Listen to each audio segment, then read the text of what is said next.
Hey everyone, I'm Z, and welcome to my channel where we break down political and economic ideas in a simple way. Today we're going over a wide range of ideologies that shape our world. Let's jump right in. Conservatism focuses on preserving traditional values in Western societies.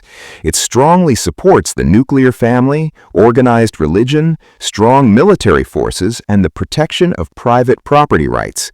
Conservatives generally favor stability, gradual change, and respect for time-tested customs. Liberalism has been one of the most influential ideologies in modern times. It puts individual rights first, insists government must have the consent of the governed, and demands equal treatment under the law for everyone. It champions free market economies, multi-party elections, separation of powers, separation of church and state, a written constitution with fundamental rights, privacy protections, freedom of speech, freedom of the press, freedom of assembly, and freedom of religion. Moderatism stays inside the Overton window, the range of ideas most people find acceptable. Moderates are usually pretty low-key about politics. They don't take strong sides, prefer practical compromises, and avoid anything too extreme. Capitalism is an economic system built on private ownership of production, operated for profit. Its main features are private property, free voluntary exchange, market competition, division of labor, and widespread social cooperation. It has historically created hundreds of millions of jobs through industrial and technological growth. Socialism covers many different approaches. In its classic form, it means workers own and democratically manage the means of production. Modern versions often push for strong worker self-management, high taxes on the wealthy, and government ownership of key industries like energy, transport, and healthcare. The central idea is collective ownership to reduce class inequality. Syndicalism is a revolutionary form of socialism. It emphasizes powerful unions, decentralized worker organizations called syndicates, and achieving change through strikes and direct action rather than elections.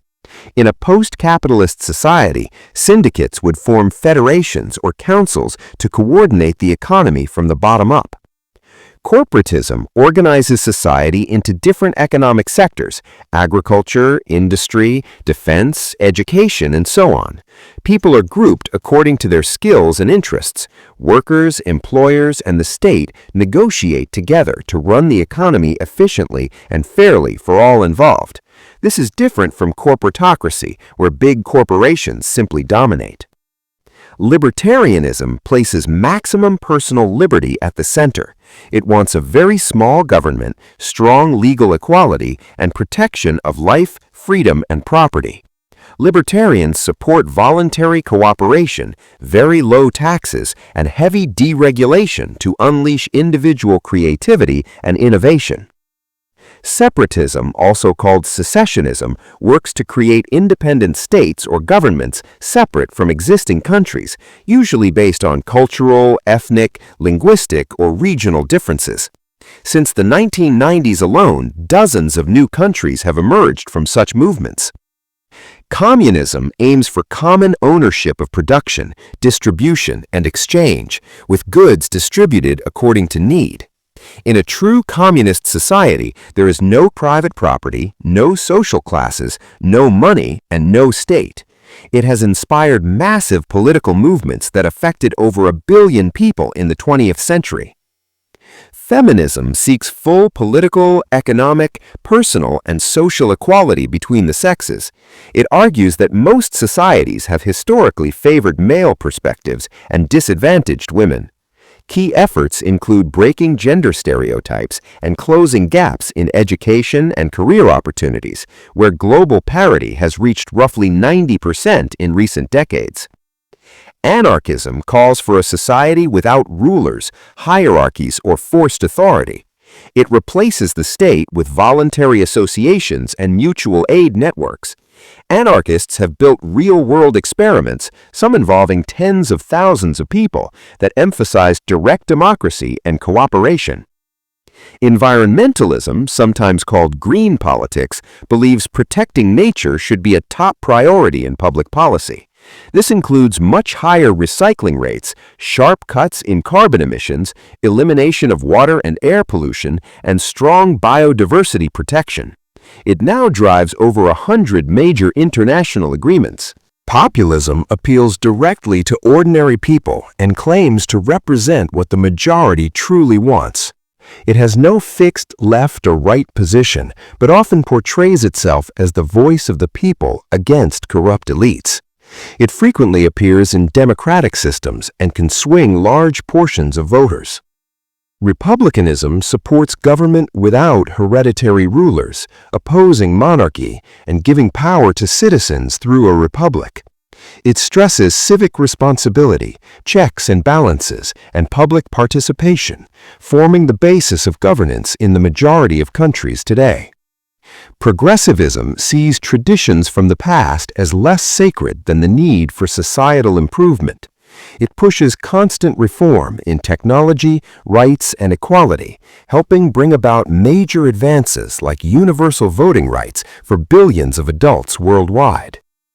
Imperialism involves powerful countries expanding control over weaker ones through military or economic means. At its height around 1900, it directly affected hundreds of millions of people, often justified by claims that colonized societies gained infrastructure and modernization. Egalitarianism puts social equality as the highest value, insisting all citizens should receive equal rights, opportunities, and treatment under the law. It forms the foundation of many modern democratic systems. Transhumanism believes humans should use advanced technology to overcome biological limits, aiming for greatly extended lifespans, enhanced intelligence, and eventually immortality through biotech, AI, and other breakthroughs. Communitarianism emphasizes the importance of strong communities over pure individualism. It argues that extreme left-right divisions harm society and that smart policies should combine the best ideas from both sides for the common good. Authoritarianism features concentrated central power that demands obedience and severely limits political and personal freedoms. Many traditional monarchies and modern strongman regimes fall into this category. Fascism seeks to unite people under powerful national or state symbols, viewing division as weakness.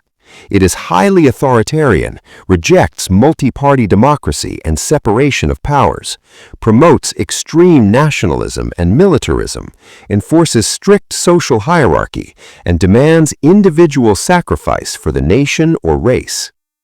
Nazism is a specific racist form of fascism. It claims the so-called Aryan race, defined as white, straight, able-bodied, non-Jewish people, is superior and should rule the world. It heavily promoted eugenics programs to improve populations by eliminating those it labeled subhuman, including disabled people, homosexuals, and many others. And one more important one, democracy. This system gives power to the people through free elections and representation. It includes direct democracy, where citizens vote on issues themselves, and representative democracy, where they choose officials. Democracy values majority rule while protecting minority rights and operates in more than 100 countries, engaging billions of voters worldwide.